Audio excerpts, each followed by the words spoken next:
This is a story about Herb Baumeister and how an 18-acre estate in the Indianapolis suburbs became a burial ground for at least 11 men. While his wife and children lived upstairs, Baumeister was methodically strangling men in his pool house and burying their remains across his property. The successful businessman fooled everyone: his family, his community, his business partners.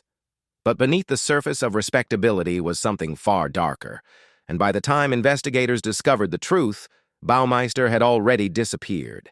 Herb Baumeister seemed to have it all: a successful entrepreneur who built a chain of thrift stores called Save-A-Lot across Indiana and Ohio, a sprawling estate called Fox Hollow Farm in the affluent suburb of Westfield, just north of Indianapolis, a wife, Juliana, and 3 children. To neighbors and business associates, he was the picture of suburban success in the early 1990s, but there were cracks in the facade that people chose to ignore. Baumeister's behavior had been troubling from childhood. As a young boy, he was caught playing with dead animals. In high school, he was diagnosed with schizophrenia and spent time in psychiatric care. His father, a prominent physician, seemed more concerned with appearances than getting his son real help. Baumeister drifted through college, dropped out, tried various jobs, always with the same pattern. He'd seem competent at first. Then his behavior would become erratic and disturbing.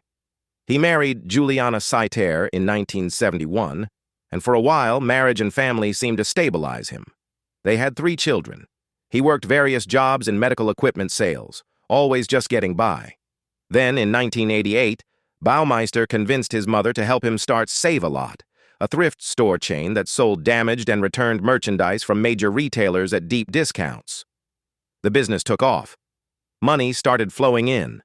And in 1991, the Baumeisters bought Fox Hollow Farm, an 18-acre estate with a main house, pool, and multiple outbuildings in Westfield. But here's what nobody knew.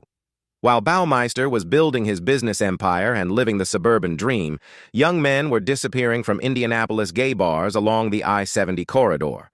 Roger Allen Goodlett, 27 years old, vanished in July 1994 after being seen at a bar. Mike Kidd, 46, disappeared in March 1995.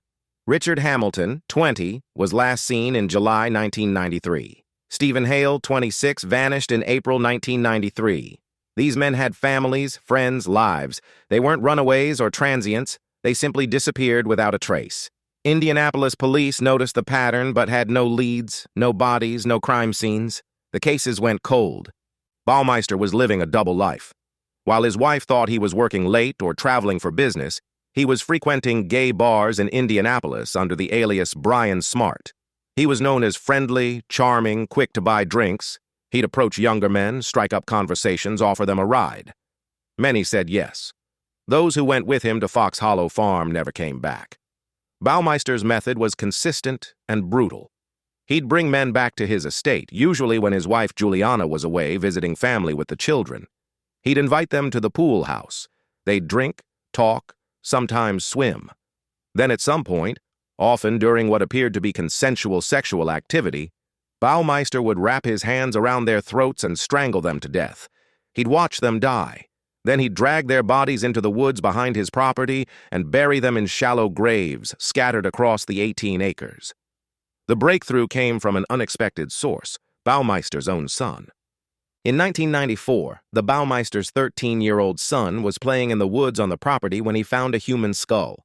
He brought it to his mother. Juliana, incredibly, asked her husband about it.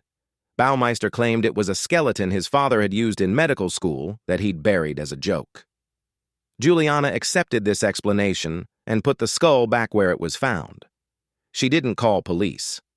The warning sign was right there, and no one acted.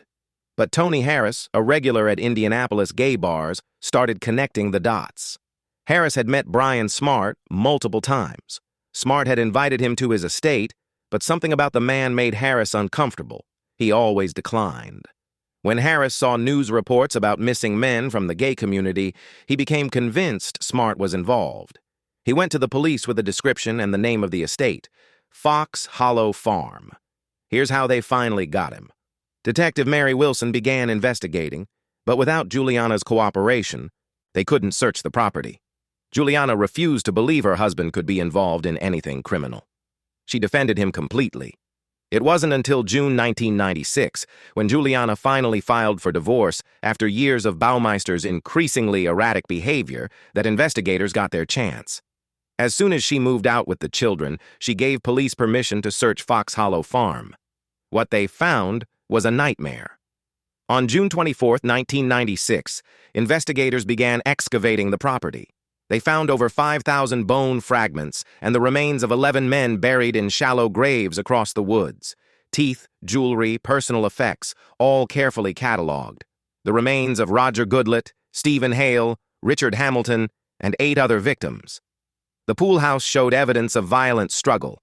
Baumeister had been killing for years, possibly decades, right under his family's nose. But Baumeister was already gone.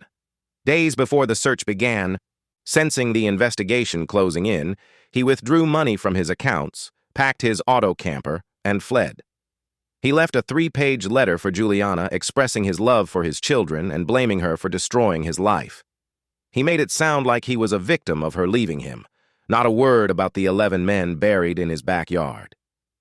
Baumeister drove to Ontario, Canada, to Pinery Provincial Park on Lake Huron. On July 3, 1996, a park ranger found his body inside his auto camper. Herb Baumeister had shot himself in the head with a .357 Magnum. He was 49 years old. He left a 2-page suicide note that never mentioned his crimes. He never confessed. He never showed remorse. He simply complained about his failing marriage and business problems, then ended his life rather than face justice. The investigation didn't end with his death. Detectives discovered that Baumeister had been traveling Interstate 70 through Ohio and Indiana for years. Missing person cases from along the I-70 corridor dating back to the 1980s showed similar patterns. Young men disappearing from rest stops and gas stations. Investigators believe Baumeister may have killed as many as 25 men, possibly more. Bodies were never found. Families never got closure. Juliana Baumeister maintained she had no knowledge of her husband's crimes. She said he kept his business and personal life completely separate from family life. She never suspected. She never knew. The community was divided. Some believed her. Others questioned how she could have lived on that property and not known what was happening in her own backyard. The skull her son found. The late nights. The secretive behavior. The signs were there. Fox Hollow Farm became infamous. The property was eventually sold, and the new owners reported paranormal activity. Voices, shadows, unexplained sounds.